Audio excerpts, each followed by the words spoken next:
오늘의 말씀은 시편 23편 1절부터 6절까지의 말씀입니다. 제가 먼저 한번 성경을 읽어보도록 하겠습니다. 여호와는 나의 목자시니 내게 부족함이 없으리로다.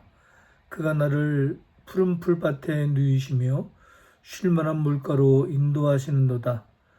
내 영혼을 소생시키시고 자기 이름을 위하여 의의 길로 인도하시는도다. 내가 사망의 음침한 골짜기로 다닐지라도 해를 두려워하지 않을 것은 주께서 나와 함께 하심이라. 주의 지팡이와 막대기가 나를 안위하시나이다.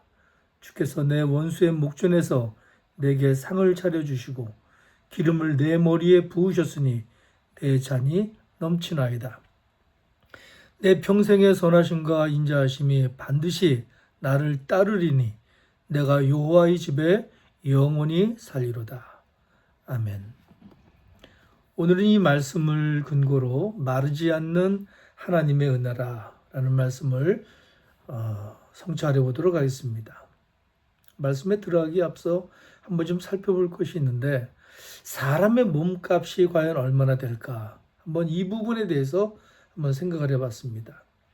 물론 이것을 정확하게 과학적으로 산술적으로 측정하기는 어려움이 있었습니다만은 한번 이런저런 방법을 통해서 한번 가격이 나온 곳이 있어서 한번 제가 합산을 해봤습니다. 보통 요즘 안구 하나에 1억 원의 매매가 된답니다. 2개면 2억이죠. 신장은 5천만 원, 2개에 1억입니다. 심장은 5억이라고 하고 간은 1억 원 정도 한다고 합니다. 팔다리가 없어서 움직임이 수월한 인공지능이 탑재된 의수와 의족을 끼워 넣으려면 10억 정도의 돈이 들어가요.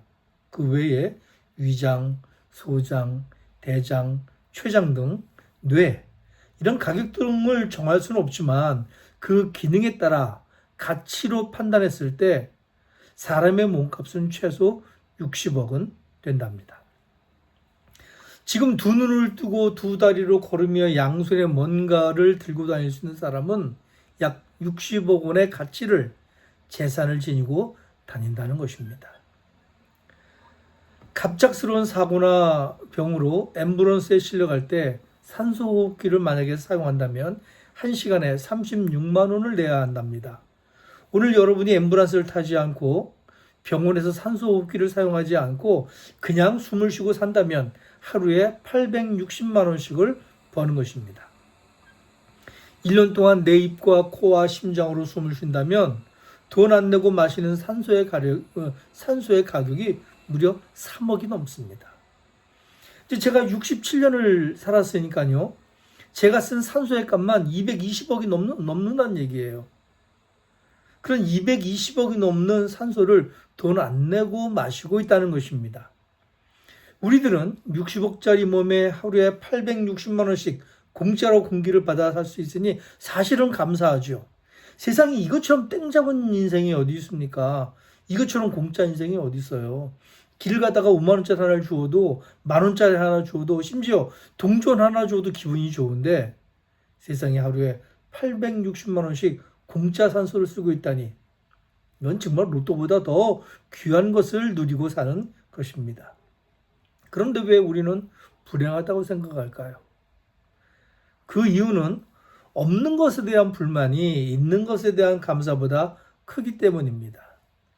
기쁨이 없다는 이야기는 없어서가 아니라 받은 것이 너무 작다고 생각하는 것입니다. 받은 것이 너무 없다고 생각하는 것입니다. 그래서 행복하지 않고 불행한 느낌이 우리를 떠나지 않는 것입니다. 오늘 읽은 시편 23편은 6절로 되어 있는 간단한 시인데 시편 중에서도 가장 많이 애송되는 그런 중요한 시죠. 이 시편의 언어들은 단순한 것 같지만 사실은 그 안에는 심오한 신앙의 내용이 담겨져 있습니다. 몇 가지로 나눠볼 수 있는데, 첫째가 뭐냐면 일상생활에서의 은혜를 느끼고 살아야 한다라는 것입니다. 시편 23편은 광야라는 지리적 배경과 유목민들의 목축 문화를 그 배경으로 삼고 있습니다. 유목민이 사는 광야를 보면 야외, 즉 들판과 거주 공간인 천막으로 나눠집니다. 목축 생활이 그리 편안하지 않잖아요. 척박하기 그지 없습니다. 사람과 동물들이 함께 살아야 되고요. 또 사람과 동물이 먹어야 하는 물과 풀이 많아야 함에도 불구하고 이 이스라엘의 유목 생활에 있어서의 형편은 늘 부족한 것이 광야입니다. 그래서 그들은 언제나 물이 풍성한 푸른 초원을 그리게 되고 언제나 흘러넘쳐 충분히 먹고 마실 물을 구려할 수밖에 없습니다. 왜냐하면 그들은 광야에 머물고 있기 때문입니다. 따라서 하나님에 대한 소망은 그것을 이루실 소망의 하나님이라는 차원에서 그들의 신앙은 늘 이와 같은 것들을 하나님께 그리고 바라는 것입니다. 지금 생존에 있는 가수 남진 씨의 님과 함께라는 노래의 가사를 보면 저 푸른 초원 위에 그림 같은 집을 짓고 사랑하는 우리 님과 한평생 살고 싶어 라는 가사가 있습니다. 요즘은 잘 안 들리는데 제가 어렸을 때는 이 노래를 많이 들을 수 있었습니다. 그 당시는 잘 모르는데 지금 가수 남진 씨는 장로님이시죠. 네, 신앙인으로도 꽤 성실하게 신앙생활하고 있는 것으로 제가 듣고 있습니다. 이 님과 함께와 딱 맞는 노래가 시편 23편 같아요. 이 시편 23편의 목자들의 노래, 여기에 이 노래 안에는 물과 풀, 즉 생명은 하나님의 손에 달렸다는 것을 아주 적극적으로, 아주 핵심적으로 노래하고 있는 것입니다. 그러니 물이라는 것은 우리 일상생활에 없어서는 안 되는 거잖아요. 풀도 역시 마찬가지로 우리의 음식이 없어서는 안 되는 거잖아요. 그러니까 물과 함께하는 삶, 풀과 함께하는 삶, 이것은 우리의 일상이거든요. 우리의 일상생활에 이와 같은 것들을 공급해주는 하나님을 노래하는 노래라는 것입니다. 그래서 우리의 일상생활에 하나님을 배제하고 산다는 것은 어떻게 보면 물과 풀을 배제하고 사는 것입니다. 그것은 하나님의 손에 달렸다고 노래하는 것입니다. 두 번째는 우리 영혼의 소생입니다. 이 영혼이 소생해야 될 이유는 그냥 나를 잘 살게 하고 내 삶을 윤택하기 위한 것이 아니라 이런 하나님의 의를 이루고 알리기 위해서입니다. 이것은 육체적 영역이 아니라 영적인 영역이라고 말할 수 있습니다. 사람들이 육체적인 일에 함몰되어 살면 영적인 일에서 벗어나기 쉽습니다. 그러면 영육이 전부 소멸하게 됩니다. 영은 사실 삶의 핵심이며 오히려 육체의 중심을 잡아주는 특별한 것이므로 시편 23편은 영이 살아야 육이 산다는 대원칙을 잉태하고 있습니다. 세 번째는 인생의 안위입니다. 아무리 부자라도 아무리 지식이 많아도 인생의 안위는 스스로 책임질 수 없습니다. 세상 사람들은 스스로 책임지라고 합니다. 너의 삶은, 너의 것은 네가 책임져야 되지 않느냐라고 말하지만 사실 그것은 가능한 일이 아닙니다.